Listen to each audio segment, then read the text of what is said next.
Saludos opositores y bienvenidos a este nuevo vídeo del canal. Durante este curso vamos a tratar un apartado importante para la mayoría de las oposiciones, que no es otro que la norma fundamental de nuestro ordenamiento jurídico, la Constitución Española de 1978. Lo haremos durante varios vídeos donde repasaremos todos los títulos que contiene nuestro texto constitucional. Pero antes, como siempre, si este contenido te está ayudando y te sirve, no dudes en apoyar el canal. Dale a like a este vídeo, suscríbete y activa la campanita. Además, dejaremos enlaces en la descripción para descargar contenido gratuito.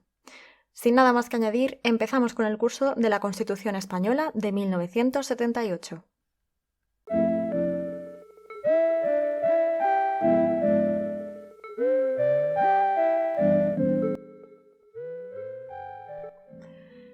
En este vídeo trataremos, en primer lugar, algunos apuntes en cuanto a las fechas y acontecimientos relevantes que condujeron a la aprobación de nuestro texto constitucional. Luego veremos el preámbulo de la Constitución y finalmente entraremos en el articulado del título preliminar. Así que, empezamos. Repasemos las primeras fechas más importantes que derivaron en la publicación de nuestra norma fundamental. En primer lugar, y el hecho detonador de todo el proceso de creación de la Constitución, fue la muerte del dictador Francisco Franco el 20 de noviembre de 1975. Con ello se puso al fin de una dictadura y nació así la voluntad de democratizar el Estado español. Así que, tras el fin de la dictadura, se celebraron las primeras elecciones democráticas el 15 de junio de 1977 y con la base del resultado de estas elecciones se inició el proceso de creación de una Constitución, con las siguientes fechas más relevantes. El 31 de octubre de 1978 se votaría la Constitución redactada por los llamados padres de la Constitución en el Senado y en el Congreso, en sesión plenaria. El 6 de diciembre la votaría en referéndum el pueblo español, cuyo resultado fue afirmativo mayoritariamente. El 27 de diciembre sería sancionada y promulgada por el rey. El 29 de diciembre sería finalmente publicada en el Boletín Oficial del Estado, entrando en vigor el mismo día de su publicación, según reza la propia Constitución en la disposición final única. Esto en cuanto a la creación, pero vamos a ver de forma muy breve la estructura que presenta. Desde un sentido formal, la estructura de la Constitución estaría compuesta por un preámbulo, 169 artículos, 4 disposiciones adicionales, 9 disposiciones transitorias, una disposición derogatoria y una disposición final. Desde un sentido material, distinguimos entre la parte dogmática, que hace referencia a la parte de la Constitución que desarrolla los valores y principios básicos reconocidos, y la parte orgánica, donde se contienen los artículos que definen la composición y funcionamiento de los distintos poderes del Estado, así como las relaciones entre ellos y los distintos órganos e instituciones. La estructura, por lo tanto, quedaría de la siguiente forma. Dentro de la parte dogmática, tendríamos el preámbulo, el título preliminar y el título primero, dedicado a los derechos fundamentales. Dentro de la parte orgánica tendríamos el título segundo, dedicado a la corona, título tercero, dedicado a las Cortes Generales, título cuarto, del Gobierno y la Administración, título quinto, de las relaciones entre el Gobierno y las Cortes Generales, título sexto, dedicado al Poder Judicial, título séptimo, Economía y Hacienda, título octavo, de la Organización Territorial del Estado, título noveno, dedicado al Tribunal Constitucional, y título décimo, dedicado a la Reforma Constitucional. Además, como ya apuntábamos antes, también contiene 4 disposiciones adicionales, 9 disposiciones transitorias, una disposición derogatoria y una disposición final. Una vez vistos algunos apuntes generales previos, vamos a entrar ahora con lo que dispone el preámbulo de la Constitución. Se trata de una declaración previa de las intenciones que con el resto del texto constitucional se pretenden conseguir, y dice así: la nación española, deseando establecer la justicia, la libertad y la seguridad, así como promover el bien de cuantos la integran, en su uso de su soberanía, proclama su voluntad de garantizar la convivencia democrática dentro de la Constitución y de las leyes conforme a un orden económico y social justo, consolidar un Estado de Derecho que asegure el imperio de la ley como expresión de la voluntad popular, proteger a todos los españoles y pueblos de España en el ejercicio de los derechos humanos, sus culturas y tradiciones, lenguas e instituciones, promover el progreso de la cultura y de la economía para asegurar a todos una digna calidad de vida, establecer una sociedad democrática avanzada y colaborar en el fortalecimiento de unas relaciones pacíficas y de eficaz cooperación entre todos los pueblos de la tierra. En consecuencia, las Cortes aprueban y el pueblo español ratifica la siguiente Constitución. Así serían las intenciones que se pretenden abordar en el texto de nuestra norma fundamental.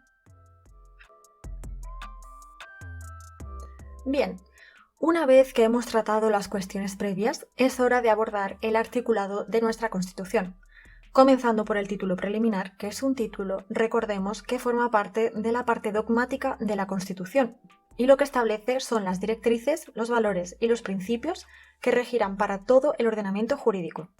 Teniendo esto en cuenta, el artículo 1.1 dice: España se constituye en un Estado social y democrático de derecho, que propugna como valores superiores de su ordenamiento jurídico la libertad, la justicia, la igualdad y el pluralismo político.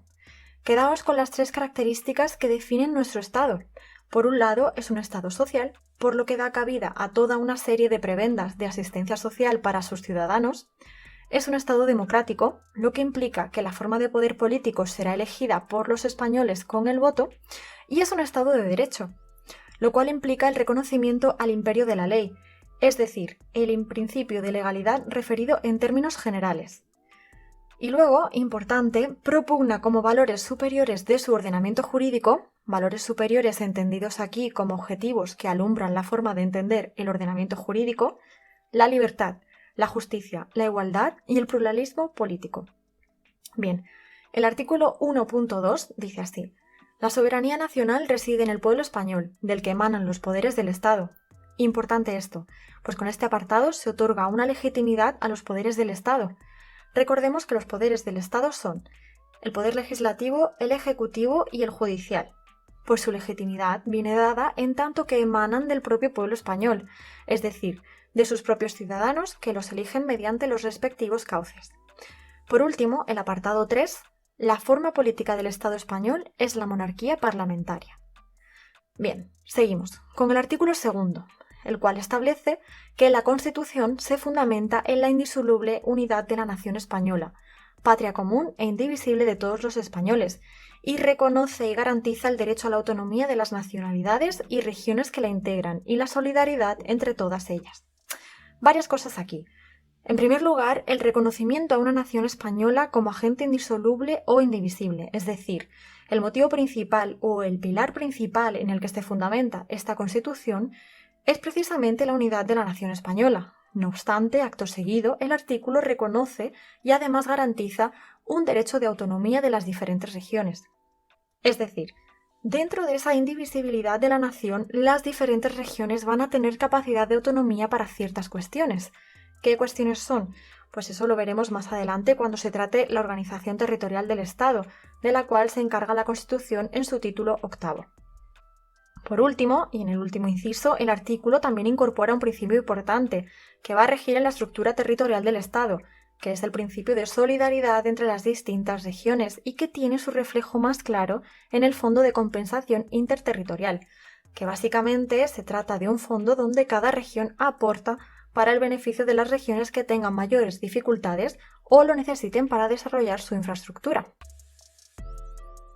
El artículo 3, que trata lo referente en cuanto al idioma del Estado y dispone lo siguiente.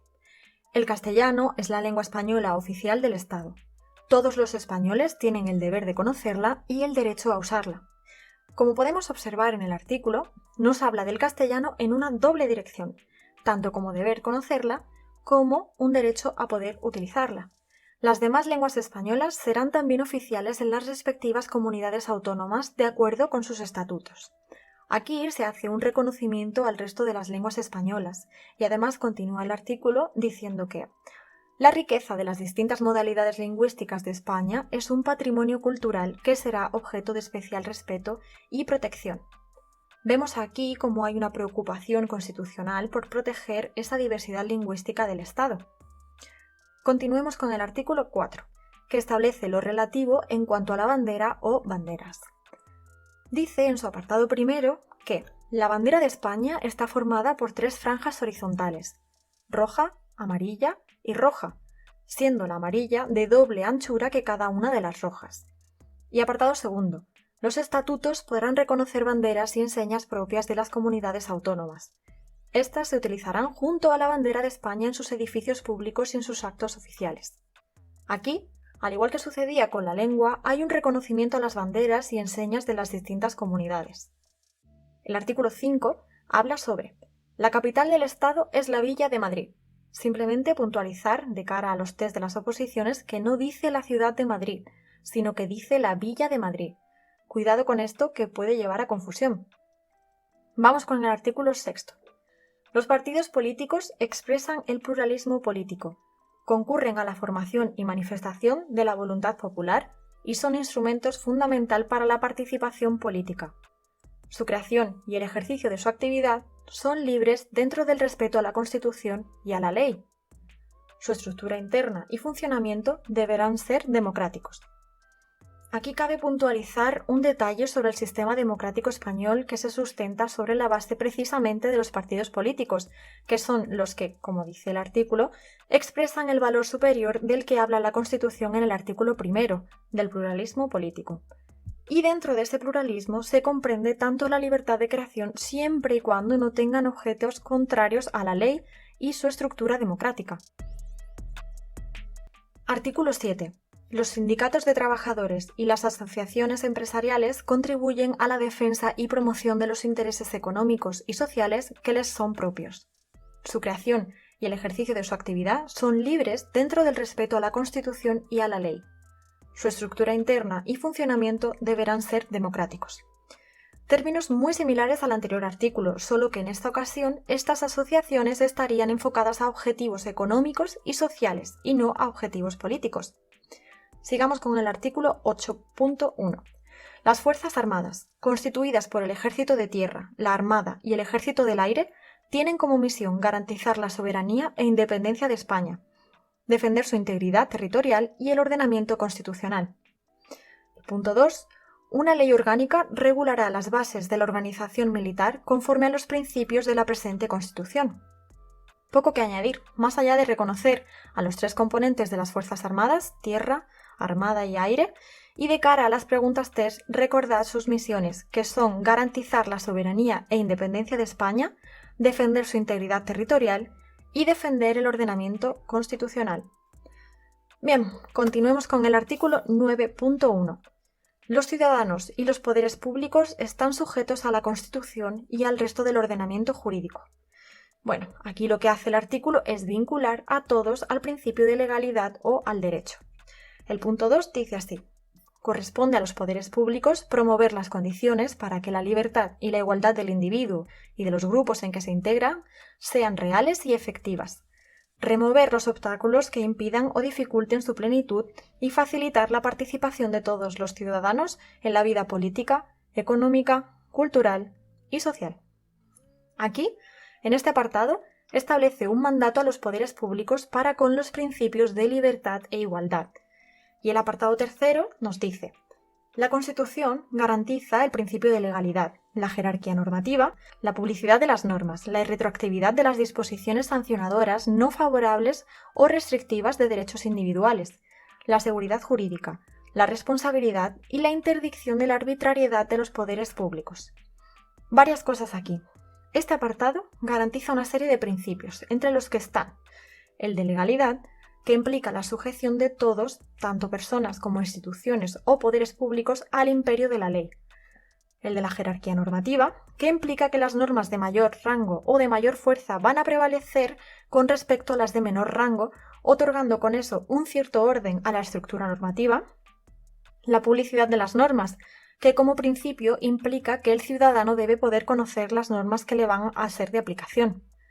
La irretroactividad de las disposiciones sancionadoras no favorables o restrictivas de derechos individuales, que lo que implica es que una disposición que lleve aparejada sanción no podrá tener efectos retroactivos para los casos en que no favorezca o restrinjan derechos, que lo que implica en la práctica es que si se reconoce un cierto derecho en base al principio de legalidad, una norma no podrá ya eliminar ese derecho de forma retroactiva.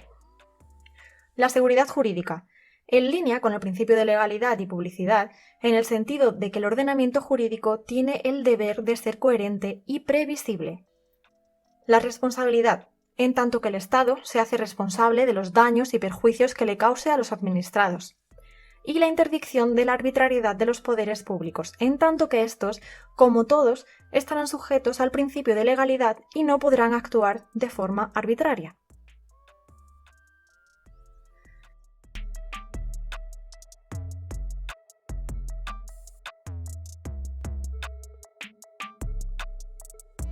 Bueno amigos, pues con este artículo 9 de la Constitución concluimos el primer vídeo del curso de la Constitución. Iremos enlazando con los siguientes vídeos. Recordad suscribiros y activad la campanita para estar al corriente de los demás vídeos. Y sin más, espero que os sirva para el estudio de vuestras oposiciones. Un saludo, mucho ánimo y a seguir estudiando.